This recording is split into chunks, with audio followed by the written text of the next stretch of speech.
come to the last video of this chapter, Sustainable Management of Natural Resources. ये last chapter है और इसका ये लास्ट वीडियो है. इसमें हम लोग बात करने वाले हैं एक बहुत इंपॉर्टेंट नेचुरल रिसोर्स की, जो है fossil fuels, coal and petroleum. We have been using increasing amount of coal and petrol over the few centuries, let's say, जब से इंडस्ट्रियल रेवोल्यूशन स्टार्ट हो चुका है. Why are we using fossil fuels? Because fossil fuels की discovery हुई, उसके बाद industrial revolution हुआ, हमारी डिमांड्स बढ़ गई, मशीन्स यूज होना स्टार्ट हो गई. उसके पहले हम इतना फॉसिल फ्यूल्स यूज ही नहीं करते थे, हमको तो पता भी नहीं था पेट्रोल क्या है. फिर जब हमने पेट्रोल डिग करना स्टार्ट किया, बहुत डीप माइंस में से निकालना स्टार्ट किया पेट्रोल एंड पेट्रोलियम प्रोडक्ट्स, तब सारी मशीन्स उसी पर बेस्ड हुई. हमारी गाड़ियां, हमारी जो भी मशीन्स है, ट्रेन समझ लो आप, जनरेटर समझ लो, सारी चीजें, even electricity was produced using fossil fuels. तो इसीलिए हमारी डिमांड बहुत ज्यादा बढ़ती रही for fossil fuels. So since industrial revolution हम बेसिक नीड्स के लिए बहुत ज्यादा फॉसिल फ्यूल्स का ही इस्तेमाल करने लग गए, and for manufacturing our goods. मतलब not just let's say not just using it as a fuel to run my vehicle, but also जो मशीन्स चलती है, लेट्स से जो मशीन्स चलती है मेरा फोन बनाने के लिए, या फिर ये पेन बनाने के लिए, या फिर कपड़े बनाने के लिए, उसमें भी फॉसिल फ्यूल्स का यूज होने लग गया, डायरेक्टली और इनडायरेक्टली. जैसे मैंने आपको बोला, डायरेक्टली कुछ मशीन्स होती है जो पेट्रोल यूज करती है या डीजल यूज करती है, और कुछ इनडायरेक्टली भी होता है, जैसे इलेक्ट्रिसिटी यूज करते हैं, बट इलेक्ट्रिसिटी जनरेशन में भी फॉसिल फ्यूल्स लगे होंगे. सो इन एनी केस हमारा फॉसिल फ्यूल्स का यूज बहुत बढ़ गया. These fuels have formed over millions of years of degradation of biomass. So आपको 9th स्टैंडर्ड में आप लोगों ने पढ़ा होगा, तो मैं इसको बहुत क्विकली इस वीडियो को आगे बढ़ाने वाला हूँ.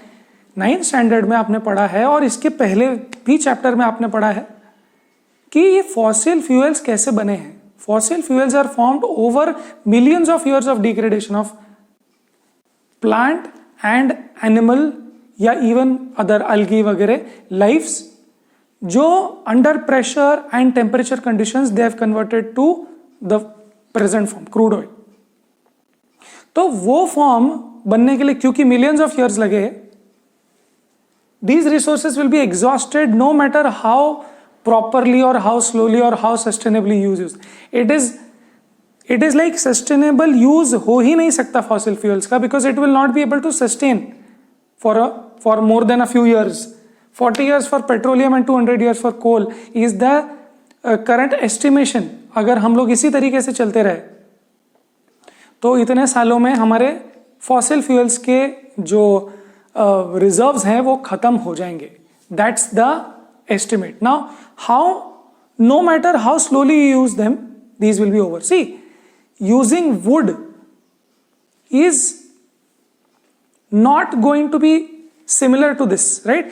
वुड अगर आप यूज कर रहे हो, वो भी बायोमास से बना हुआ है, पर क्या वो एग्जॉस्टेबल है? नहीं. आप फॉरेस्ट रिजुविनेट कर सकते हो, और जो आपको लकड़ी की रिक्वायरमेंट है वो आपको इनएग्जॉस्टिबली मिल सकती है अगर आप उसको मैनेज करो प्रॉपरली तो. बट अभी क्या होता है कोल और पेट्रोलियम के केस में, कि उसको वैसे भी फॉर्म होने के लिए बहुत साल लगने वाले हैं, तो अभी आप जो यूज कर रहे हो वो वैसे भी आपको वापस से over the next thousands and lakhs of years आपको मिलने नहीं वाला है. So no matter how properly use them, it is going to be exhausted. Now that's not the only problem in using fossil fuels. The other problem which we have learned already, but फिर भी इस chapter में दिया इसलिए cover कर रहे हैं, that fossil fuels also contain, obviously they contain carbon because they are degradation of biomass, because we are mostly organic, made up of organic molecules, hydrogen, nitrogen and sulfur. So इन चीजों से भी बना हुआ है कोल और पेट्रोलियम. तो जब हम इसको बर्न करते हैं, बेसिकली हम क्या करते हैं, कोल को, पेट्रोल को बर्न ही करते हैं और फिर धुआं निकलता है. So which releases CO2 which is a greenhouse gas. It releases H2O which is fine, and it releases oxides of sulphur, nitrogen. तो ये जो रिलीज होती है चीजें फॉसिल फ्यूल्स को बर्न करने के बाद, ये बहुत हार्मफुल हो सकती है, ऑलरेडी बहुत हार्मफुल है. मतलब अगर आप इसको बहुत अच्छे से, बहुत अच्छी मशीन्स में यूज करो मेरा गाड़ी का इंजन बहुत अच्छा है, अगर मैं वहां भी यूज करूं इसको तो भी ये ग्रीन हाउस गैसेज और oxides of sulphur and nitrogen release करेगा जो ऑलरेडी ही हार्मफुल है। बट अगर मेरी इंजन अच्छा ना हो, जैसे पुरानी गाड़ी हो जाती है अलग ही धुआं छोड़ता है, देखा होगा आपने, व्हाइट कलर का धुआं छोड़ता है या अलग चीज है। सो बेसिकली अगर मेरा इंजन खराब है, मेरा इंजन इनएफिशिएंट है, पुराना हो चुका है, बहुत पुराने स्टैंडर्ड्स का है, बुरे स्टैंडर्ड्स का है, in that case incomplete combustion will happen and it will release CO in addition to CO2 and oxides of sulfur nitrogen. Now CO is poisonous. So या तो poisonous gases निकलने वाली है या तो ग्रीन हाउस गैसेस निकलने वाली है। अब ग्रीन हाउस गैसेस मतलब it will lead to global warming. तो अगर सारा की सारा कोल और सारा की सारा पेट्रोलियम अगर हमने यूज कर लिया, बर्न कर लिया, तो इतना सारा कार्बन रिलीज होगा एटमॉस्फेयर में, इतना सारा कार्बन डाइऑक्साइड है, इतना सारा पोल्यूशन होगा that it will lead to huge amounts of pollution as well as global warming. तो ये डर है हमको ये डर नहीं है कि 40 साल में या 200 साल में खत्म हो जाएगा तो हम क्या करेंगे, वो तो डर है ही। उसके अलावा हमको ये भी डर है कि अगर हमने अभी यूज कर लिया तो अभी जो ग्लोबल वार्मिंग हो रही है, जिसकी वजह से कभी ज्यादा ही बारिश हो जाती है, कभी कम बारिश होती है, कभी आइस मेल्ट्स हो रहे हैं एंटार्क्टिका के, आर्कटिक के ग्लेशियर्स मेल्ट हो रहे हैं, तो ये जो बहुत बहुत सालों से ये जो चीजें एक स्टेबल तरीके से चल रही थी, अब अचानक से रैपिड चेंजेस हो रहे हैं and we are not able to handle it. अभी एकदम से बारिश हो जाती है कहीं पे, अनप्लैंड बारिश हो जाती है, अनसीजनल रेन्स हो जाते हैं, तो उस वजह से वहां पर क्रॉप्स वेस्ट हो जाते हैं या फिर बहुत सारी और प्रॉब्लम्स होती है, राइट। सो ये तो प्रॉब्लम्स हैं ही ग्लोबल वार्मिंग की, खत्म होने की भी प्रॉब्लम्स है, उसके साथ साथ जो अभी के अभी जो पॉइजनस गैसेस निकल रही है वो भी। सो फॉसिल फ्यूल्स, आपको लग रहा होगा कि maybe it is leading to the progress of my country, because हम मशीन्स चला सकते हैं, हम फैक्ट्रियां चला सकते हैं, हम गाड़ी से इधर से उधर जा सकते हैं। But then you have to realise that आपका progress is only human race progress, but what about the other species like the water species, the air species, the other plant species, उनको ग्लोबल वार्मिंग से, उनको pollution से बहुत problem हो रहा है। So you have to realise that this fossil fuels are probably not the best things to use. Simple choices which you can make. Now, of course, these are the problems, and we are not saying, and we have already discussed this in the previous chapter, that we are not saying that सब कुछ बंद कर दो, कुछ use ही मत करो। The idea is to make simpler choices, better choices, so that you can degrade the environment slowly, not fast, right? So slowly अगर आप degrade करते हो, so it gives everybody the time and the opportunity to maintain the ecology, right? चलो, so let's take the choices. Will you take a bus, walk or cycle, or go in a private car? Yes, obviously you will take a bus which is already going, right? मतलब अगर आप वहां पे बस को रोकते या नहीं रोकते, बस तो जाने ही वाली थी, सो एनीवे बस जाने वाली थी, आप उसमें ट्रांसपोर्ट कर लो, so that will save a lot of petrol. Because instead अगर आप कार यूज करो, प्राइवेट कार, तो वो सिर्फ आपके लिए निकली है या एक या दो लोगों के लिए। I have seen big cars जिसमें एक या दो लोग ही जा रहे होते हैं, and it is kind of, I mean will say कि मुझे अकेले ऑफिस जाना है, कार से ही जाऊंगा ना, but the thing is that yes, it is leading to a lot of pollution and a lot of use of fossil fuels. Will you use LED lights or incandescent bulb? Incandescent bulb basically क्या होता है, वो जो yellow colour का bulb होता है, generally आपने देखा होगा, अभी ज़्यादा यूज नहीं होता है, बट आप LED यूज करोगे या फिर फ्लोरोसेंट या ये यूज करोगे? ऑब्वियसली आप LED यूज करोगे, because yes, it is costly, it is expensive, but still आपका लाइट बिल कम आता है, सो जो इलेक्ट्रिसिटी प्रोड्यूस हो रही है फॉसिल फ्यूल से वो भी कम यूज होती है, and basically it is an efficient system, right? तो that's the idea. So yes, LED bulbs या LED लाइट आप यूज करेंगे। Then will you take the stairs और द लिफ्ट? नाउ एग्जाम में तो लिख देते हैं I will take the stairs, obviously I will not use electricity पता नहीं कैसे एनवायरमेंट को डिग्रेड कर रही होगी उसके प्रोडक्शन में, so I will take the stairs, yes definitely. But then ये लिखने में होता है, बट क्या प्रैक्टिस में होता है? You have to think. Wearing an extra sweater on colder nights days और यूजिंग अ हीटर? यस, ये इसके बारे में शायद आपने सोचा नहीं हो, देर आर पीपल, तो हीटर और कोल्ड नाइट्स का तो छोड़ो, but there are people who even in like relatively cold nights, not like freezing nights, but relatively cold nights में भी लोग 4 और 5 स्पीड में पंखा चलाते हैं और रजाई ओढ़ के सोते हैं. वाई? बिकॉज अच्छा लगता है. Now the only part exposed is this face, everything is covered and you say this feels nice to us. But the point is कि अगर आप पंखा बंद कर दो और बिना चद्दर के, पतली चद्दर के साथ आप सो जाओ, then it will be a better option, right? पंखे को 5 नहीं बट 4 की स्पीड में या 3 की स्पीड में या 2 की स्पीड में. Just think about it. अगर आप कम से कम यूज कर सको, मेकिंग स्मार्ट चॉइसेस. और ये चीज बहुत घरों में मैंने देखी है, बहुत लोगों के साथ देखी है कि फुल स्पीड में पंखा है पर फिर भी रजाई ओढ़ के रखिए बिकॉज मजा आ रहा है ना. ये चॉइसेस के साथ साथ और इंजीनियरिंग में क्या कर सकते हो आप बेटरमेंट, जिससे कि जो भी हम लोग यूज कर रहे हैं वो बेटर एफिशिएंसी से यूज हो. So if you in future become engineers, then you will be responsible for making better engines, better technology use करने वाले engines, जिससे complete combustion हो. अब complete combustion of fuel मतलब क्या? See, it's common sense, right? अगर आपने बहुत सारा खाना खाया और उसमें से आधा खाना आपको डाइजेस्ट ही नहीं हो रहा है, वेस्ट हो रहा है, तो आप बोलोगे कि अपना इंजन ठीक करो. Why do you eat more and digest less? Eat less and digest all of it. Similarly आपको वो इंजन अच्छा लगेगा जो कम पेट्रोल लेता है पर ज्यादा माइलेज देता है, right? So better technology is very much required. So वो इंजीनियरिंग हो सकती है जिससे हम फॉसिल फ्यूल्स तो यूज करेंगे बट कंप्लीट कंबशन भी होगा जिससे पोल्यूशन नहीं होगा, एंड प्लस एफिशिएंसी बढ़ेगी जिससे कम पेट्रोल में ज्यादा गाड़ी ज्यादा दूर तक जा सकती है. Ensure complete combustion of fuel and which will give better efficiency and reduce air pollution, right? So this is obvious, जिसके बारे में हमने बात की. चलो let's look eight question number 4, 5, 6, 7 and let's end this chapter and this syllabus here. So question number 4 says, how can you as an individual contribute or make a difference to the management of forests, water resources, coal and petroleum?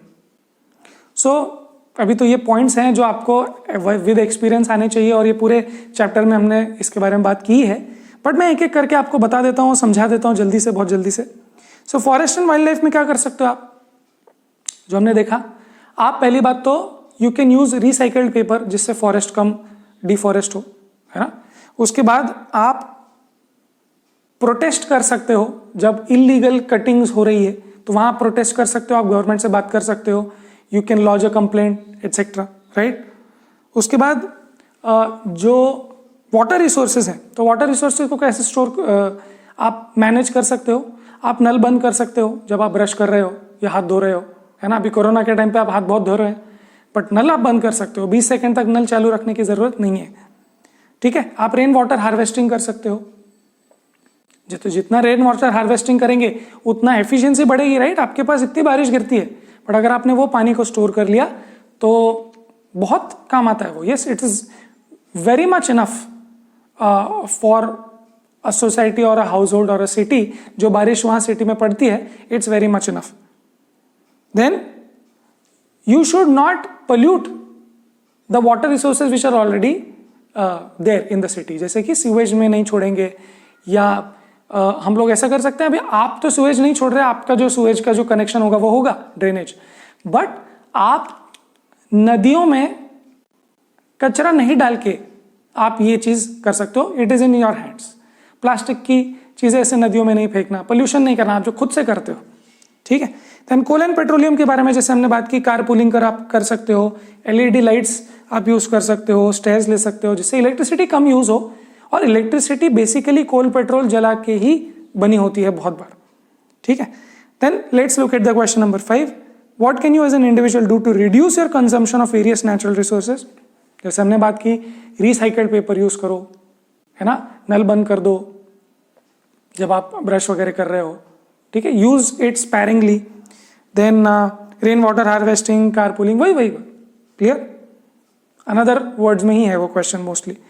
List 5 things you have done over the last 1 week to conserve our natural resources. तो आपने क्या क्या किया है इनमें से, वो आपको बताना है. क्या आपने बस यूज की है, वॉकिंग किया है, साइकिलिंग किया है, तो आपको वो लिखना चाहिए. क्या आपने घरों की लाइट्स जब वो खराब हो गई लाइट्स, या इवन जो एग्जिस्टिंग लाइट्स है वो आपने किसी गरीब को दे दी सपोज, और आपने एलईडी लाइट्स खरीद ली, या आपने किसी गरीब को एलईडी लाइट्स डोनेट कर दी जो उसके घर में भी इलेक्ट्रिसिटी कम यूज करवाएगा। सो आपने ऐसा क्या किया है, वो आपको 5 चीजें बतानी है। रिसाइकल्ड पेपर यूज किया क्या आपने, राइट? क्या आपने एक ऑलरेडी जो एनवलप है जो आपको यूज नहीं आ रहा है, क्या वो एनवलप को काट के यूज अंदर किया है रफ पेपर जैसे, तो वो आपको देखना है, ठीक है? And to increase the pressure on a natural, तो आपने ऐसी कौन सी 5 चीजें की जिससे नेचुरल रिसोर्सेज पे प्रेशर बढ़ा है? तो मैं बोल सकता हूं कि मैं शूटिंग कर रहा हूं जिसमें यहाँ पे 4-5 लाइट्स चालू है, सो यस मैंने ये किया है to increase the pressure on the natural resources, ठीक है? उसके बाद आपने इलेक्ट्रिसिटी वेस्ट की है क्या, वाटर वेस्ट किया है क्या, ये आपको बताना है, ठीक है? और अगर आपने नहीं किया है तो आपने आसपास जो देखा होगा वो आपको बताना है। And the next last question, on the basis of these issues raised in this chapter, what changes would you incorporate in your lifestyle in a move towards sustainable use?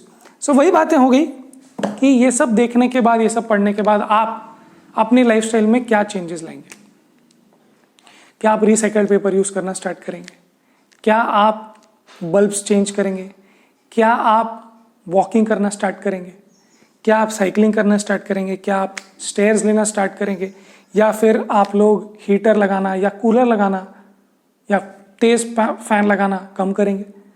That is your question, right? So let's close this video here, let's close this chapter and this course. वैसे तो मैं अभी और भी मेरे chapters के release करना बचा हुआ है, बट अगर आप बाद में देखने वाले हैं इसको तो हो सकता है कि मेरा पूरा प्लेलिस्ट बना हुआ हो। Each and every chapter will be posted here, अगर वो 2021 के सिलेबस में हो या ना हो। Each and every part in each and every chapter will be posted here from the science syllabus slowly, right? तो अभी अगर आप अभी देख रहे हैं लाइव मतलब अभी लेटेस्ट में देख रहे हैं, तो आपको मैं बता दूं कि दिसंबर एंड या मिड जनवरी तक मेरे सारे वीडियोस रिलीज करके हो जाएंगे to depth each and every question. हाँ, हो सकता है जो सिलेबस से एक्स्ट्रा है उसको मैं बाद में रिलीज करूं, बिकॉज एनीवे आपको नहीं चाहिए, but each and every part will be released. And मैं आपको बार बार ये भी बताता हूं कि because this is on YouTube, you can always increase the speed to 1.25 times या 1.5 टाइम्स, सो दैट आपको ये चीज जल्दी से रिवाइज भी हो जाए और आपको अगर इजी लग रहा है तो फटाफट कवर हो जाए। वन मोर थिंग, ये जो मैं बोर्ड पे लिखता हूं उसको आप नोट्स के तौर पे लिख लिया करो, so that it will be kind of good, you will be attentive. आप सो नहीं रहे होंगे, आप चलते चलते मत देखो वीडियोस को, हो सके तो आप एक जगह पे बैठ के नोट्स बना के and then study all this, because ये जो नोट्स मैं लिख रहा हूं, these are mostly everything which you will need to pass your exams in very good marks, right? Okay, so let's close this video and this playlist here. We'll see you in the coming videos जो मैं बाद में release करने वाला हूँ biology के। Till then पढ़ाई करते रहे।